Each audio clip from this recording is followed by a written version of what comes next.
प्रणाम। मैं दीपक दमन। मैं अभी मुजफ्फरपुर ज़िले के कुढ़नी प्रखंड के छाजन गोनू चौक पे हूँ। यहाँ पे एसकेएनजी एक संस्थान चलता है जिनका संचालक संजीव कुमार जी हैं। ये 10 वर्षों से ये इंस्टीट्यूट चला रहे हैं और यहाँ पे बहुत सारे बच्चे पढ़ने के लिए आते हैं और जो गरीब तबके के लोग हैं वहाँ भी उस बच्चे भी यहाँ पे आके पढ़ते हैं।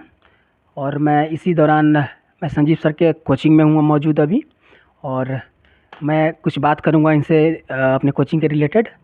और मैं आप सभी दर्शकों को अभी कुढ़नी से लाइव दिखा रहा हूँ। संजीव सर, आपका स्वागत है मेरे चैनल पे। धन्यवाद। सर, आप ये बताएं कि सर इस फील्ड में आपका आइडिया कैसे आया कि हाँ मुझे टीचिंग लाइन में आना चाहिए, और कब से आया? ये जो हमारा संस्थान है ये 2014 से शुरू हुआ। जैसे 2014 में हमने इस संस्थान को बेसिक से शुरुआत किया, उस समय छोटे बच्चे भी पढ़ते थे। उसके बाद हमने देखा कि हमारे आसपास अंग्रेजी विषय का पर्याप्त समुचित शिक्षा का व्यवस्था नहीं है, तो हमारा जो संस्थान है वह पूरी तरह अंग्रेजी शिक्षण पर आधारित है। ये नर्सरी क्लास से लेकर के एमए क्लास तक के सभी छात्रों को यहाँ पर अंग्रेजी की शिक्षा दी जाती है, चाहे वह 11th 12th इंटरमीडिएट का अंग्रेजी हो या किसी भी कंपटीशन का तैयारी करना है उसके लिए अंग्रेजी विषय का पढ़ाई करना है उसके लिए, या फिर कोई भी बच्चा यदि अंग्रेजी सीखना चाहता है, यदि कोई टीचर है वह अंग्रेजी सीख करके अपने स्किल को डेवलप करना चाहता है, तो हर प्रकार के अंग्रेजी के पढ़ाई की व्यवस्था हमारे यहाँ है। Yes sir. तो सर आप इस लाइन में आए तो क्या क्या आपको समस्या का भी सामना करना पड़ा होगा, तो वो भी बताएं क्या क्या संघर्ष करना पड़ा आपको इस इंस्टीट्यूट में खोलने के लिए? जैसे गांव में है और अंग्रेजी का ट्यूशन है, तो कुछ लोग ये कहते हैं, जैसे गांव में रहने वाले ये लोग जिनको खुद अंग्रेजी नहीं आता वो कहेंगे अंग्रेजी किसी काम का नहीं है। अब वही आदमी बाहर जाएगा, दूसरे राज्यों में जाएगा, तब न पता चलेगा अंग्रेजी का क्या महत्व है। तो काफ़ी लोगों ने ये विरोध किया कि अंग्रेजी का ट्यूशन कैसे चलेगा, ये तो ट्यूशन में केवल गणित साइंस ये सब पढ़ाई होता है। लेकिन हमने फिर भी जारी रखा और आज ये समुचित ढंग से चल रहा है। जी सर। तो सर आपके जो भी यहाँ बच्चे आते हैं उसमें आप बच्चे जो भी गरीब तबके के लोग हैं जिसके पास आपका फ़ीस भरने के लिए पैसे नहीं है, उसके लिए क्या प्रावधान है आपके कोचिंग में? ऐसे बच्चे जो एकदम निर्धन परिवार से है, फीस भरने के लिए साफ पैसा नहीं है, तो उसके लिए हमारे यहाँ एक नियम है कि वह बच्चा अपने पंचायत के मुखिया द्वारा ये प्रति हस्ताक्षरित आवेदन प्रस्तुत करेगा कि हाँ ये बालक निर्धन परिवार से है, इसको सहायता दी जाए। तो हम उसको पूरी तरह निःशुल्क शिक्षा देते हैं, और यही नहीं उसको पठन सामग्री भी मुफ्त में दिया जाता है यदि वो अपने मुखिया से ये लिखवा करके देता। जी सर। तो और कहना चाहूँगा कि जो भी बच्चे आपके यहाँ आते हैं तो सिर्फ स्पेशली आपके इंग्लिश क्लास आप कराते हैं, और सब्जेक्ट के लिए बच्चे के लिए आपकी क्या व्यवस्था है? वो अलग जाएंगे या आपके यहाँ और सब्जेक्ट की सुविधा है? नहीं, बाकी विषय वे अपने से समझ करके डेमो क्लास देख करके उचित जगह पर जाएंगे। हमारे यहाँ जो भी बच्चे अंग्रेजी पढ़ने आते हैं वो कई जगहों पर अपना सही से देख करके अपना बाकी विषय पढ़ते हैं। हम बाकी विषय के लिए ये नहीं कहते कि हमारे यहाँ व्यवस्था है, हमारे यहाँ केवल अंग्रेजी की व्यवस्था है, और हम एकदम क्वालिटीपूर्ण शिक्षा देते हैं अंग्रेजी के मामले में। और बाकी विषय बच्चे को चाहिए कि वह अपना देख करके सही से पढ़े, हम केवल अंग्रेजी यहाँ पर पढ़ाते हैं। जी सर।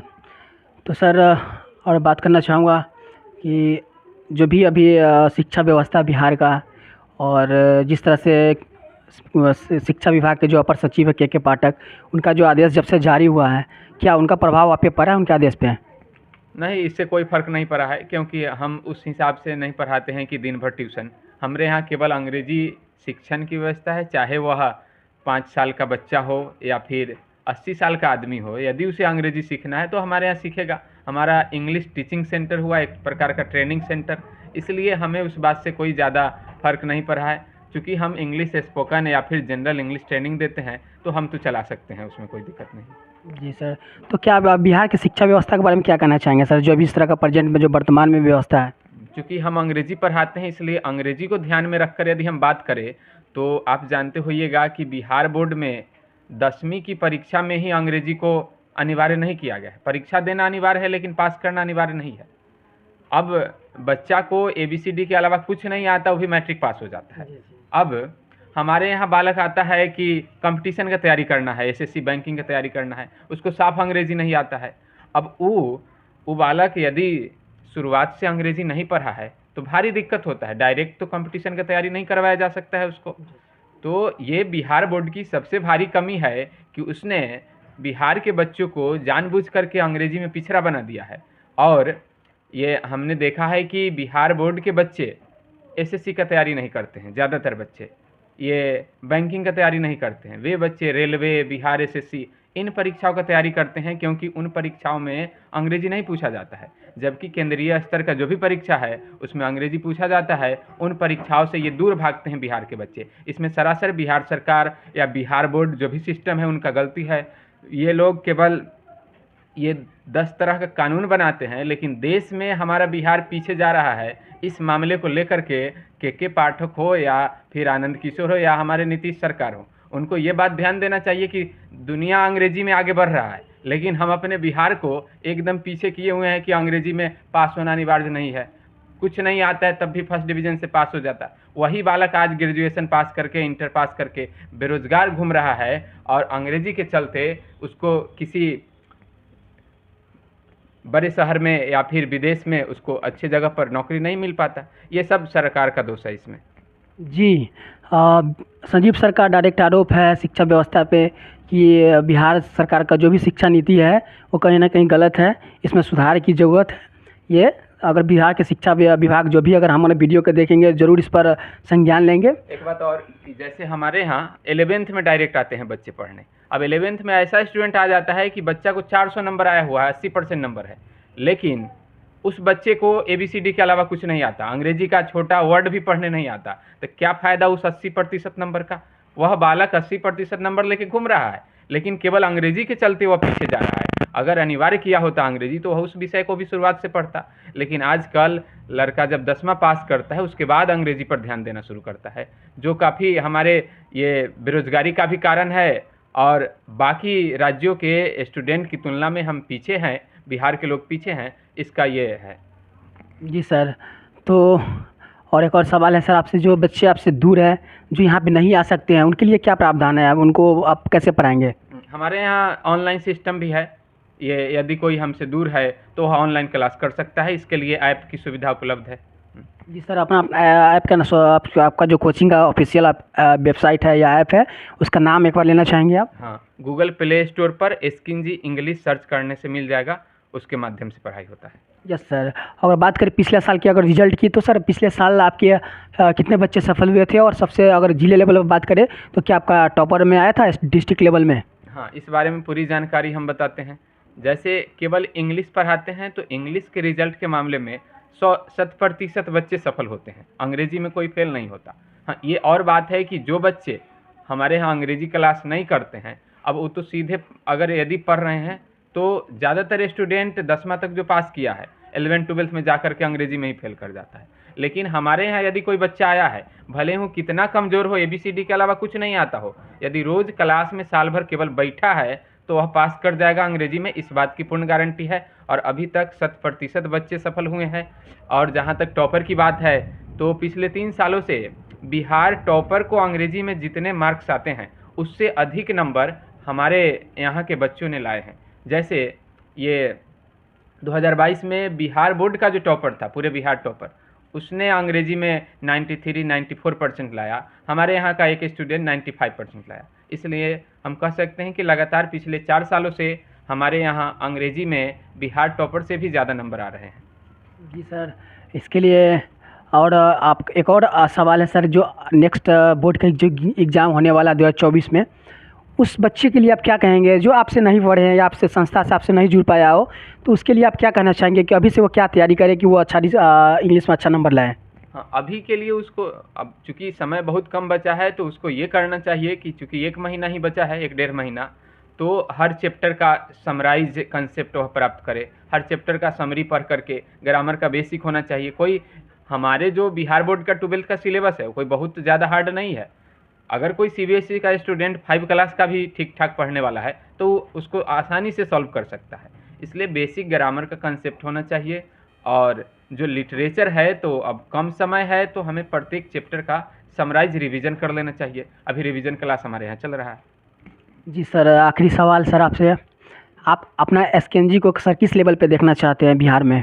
हम चाहते हैं कि बिहार के लोगों में अंग्रेजी के प्रति जो डर है वह डर नहीं हो। और ये अंग्रेजी बहुत आसान भाषा है। ये अलग बात है कि हम पढ़ते नहीं है, इस कारण लोगों को लगता है कि अंग्रेजी भारी है, इससे दूर भागते हैं। हम चाहते हैं कि बिहार में जो भी स्टूडेंट है अंग्रेजी के कारण कई परीक्षाओं से भागते हैं, उन्हें चाहिए कि वे ऐसा नहीं करें और अंग्रेजी को एकदम मन से पढ़े। और उसके बारे में यदि किसी को भी कोई दिक्कत है तो हमारे यहाँ ऑनलाइन ऑफलाइन सिस्टम है। हम एकदम शुरुआत से, अगर किसी बालक को चाहे वह एमए क्लास में पढ़ता हो, यदि उसको ABCD के अलावा कुछ नहीं आता है, उसको भी पूरी तरह अंग्रेजी सिखाने का हम प्रयास करते हैं। एक और बात, यदि कोई छोटा बच्चा है, जैसे पहला क्लास से 10वां क्लास तक है, उस समय उसको मैथ साइंस ये सब तो पढ़ाया ही जाता है जनरली, लेकिन वह बच्चा अंग्रेजी पर ध्यान नहीं देता है यदि वह सरकारी स्कूल में पढ़ता है। तो उन सभी बच्चों के लिए हमारे यहाँ फाउंडेशन इंग्लिश का कोर्स चलता है कि अगर बच्चा 10वां से नीचे का है तो फाउंडेशन इंग्लिश हमारे यहाँ चलता है। और उस फाउंडेशन इंग्लिश में बड़े बड़े नामी गिरामी स्कूल में जो 5 साल 10 साल पढ़ने के बाद नहीं सीखता है, हम 1 साल में फाउंडेशन इंग्लिश में सरकारी स्कूल के बच्चों को उन प्राइवेट स्कूल से बेहतर अंग्रेजी सिखा देंगे। इस बात की गारंटी है। यस सर, आप गारंटी लेते हैं कि कोई बच्चा अगर कमज़ोर हो इस इंग्लिश सब्जेक्ट में तो उसे आप पूर्ण रूप से उसका मजबूत करेंगे और अच्छा खासा वो रिजल्ट लाएगा। तो सर एक और सवाल है आपसे कि जो बच्चे यहाँ पे आते हैं और या नहीं आते हैं, उसके लिए जो भी आपके यहाँ सिस्टम है, अगर फ़ीस की बात करें तो सर एक बार फ़ीस का खुलासा कर दें। जो अभी आपके फ़ीस से अज्ञान है और नहीं जानता है कि हाँ संजीव सर के कोचिंग में कितना फ़ीस है एक बच्चे का, तो फ़ीस के बारे में सर एक बार बताएंगे हमारे दर्शकों को। हाँ, फीस हमने न्यूनतम रखा है, लेकिन उसकी तुलना में क्वालिटी हम किसी से भी ज़्यादा देते हैं। जैसे हमारा 12th का फीस जो है वह 4500 रुपये है 14 महीने का। 14 महीने का कोर्स 4500, उसमें भी स्टडी मटेरियल फ्री देते हैं। कभी पूरे साल में कोई नोट्स यदि बच्चे को मिलेगा तो किसी का कोई पैसा नहीं लिया जाएगा। उसका टेस्ट लिया जाता है OMR CT ये सब पर, किसी भी चीज़ का पैसा नहीं। बैग, स्टडी किट, ये सब जो भी होता है सब कुछ फ्री। तो 4500 में हमने ये डिजिटल क्लास में, उसके बाद सब कुछ नोट्स फ्री, टेस्ट फ्री। और जो पढ़ाई होगा वह चाहे मुजफ्फरपुर ही नहीं, पूरे बिहार के किसी भी इंग्लिश टीचर से उन नोट्स से अपना कंपेयर कर ले, यदि हमसे ज़्यादा पढ़ाया होगा तो हम उसका 10 गुना वापस करेंगे। जी सर। और सर अंतिम में आपसे एक पूछना चाहूँगा कि सर संजीव सर का एम क्या है? अगर एम की बात करें तो आपका कैरियर क्या है और अपने लक्ष्य के बारे में बताएंगे सर हमें दर्शकों को। हमारा ये उद्देश्य है कि अंग्रेजी के शिक्षण को आसान से आसान बना दिया जाए और बिहार के प्रत्येक बच्चे जो अंग्रेजी से भागते हैं उसके लिए अंग्रेजी का पढ़ाई ऐसा लगे कि उसको लगे नहीं कि ये बहुत भारी है या फिर डर जैसा माहौल है। तो हम ये चाहते हैं कि ज़्यादा से ज़्यादा लोग, बिहार के प्रत्येक आदमी अंग्रेजी में एक्सपर्ट हो और उसके लिए उसको बहुत डरने या बहुत प्रयास करने की ज़रूरत नहीं है। अंग्रेजी बहुत आसान भाषा है। और हमने किताब लिखने का भी काम शुरू किया है। हमारी 3-4 किताबें प्रकाशित हो चुकी है। तो हम अंग्रेजी के मामले में किताब के द्वारा भी, कि जो बहुत दूर दराज है, यदि वे चाहे तो हमारी किताब से भी अपना पढ़ाई लिखाई कर सकते हैं। तो हमारा यही लक्ष्य है कि अंग्रेजी को दूर दूर तक या फिर अत्यंत पिछड़े गाँवों तक भी पहुंचाया जाए और सभी बच्चे अंग्रेजी का शिक्षा हासिल करें। जी। हम अभी संजीव सर से बात कर रहे थे। ये जो भी हम जो इनके इंग्लिश से रिलेटेड जो भी सवाल जवाब हुआ इनसे, तो संजीव सर मेरे चैनल से जुड़ने के लिए आपका बहुत बहुत धन्यवाद। आप आखिरी में सभी दर्शकों को क्या कहना चाहेंगे? हाँ, मैं आपके सभी दर्शकों को ये कहना चाहता हूँ कि दूर दराज में या कहीं भी यदि आपका बच्चा सरकारी स्कूल में भी पढ़ रहा है, बहुत अभिभावक ये समझते हैं कि हमारा बच्चा सरकारी स्कूल में पढ़ रहा है तो अंग्रेजी उसका मजबूत नहीं हो पाएगा। अंग्रेजी मजबूत करने के लिए बहुत खर्चीले प्राइवेट स्कूलों में ये ना